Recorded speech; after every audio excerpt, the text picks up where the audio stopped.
Kasya ang ating gagamba.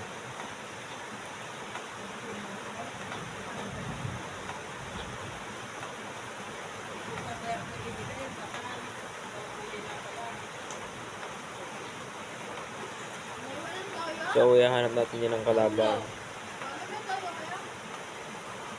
So, ito mga kasya guys, paglalabanin natin.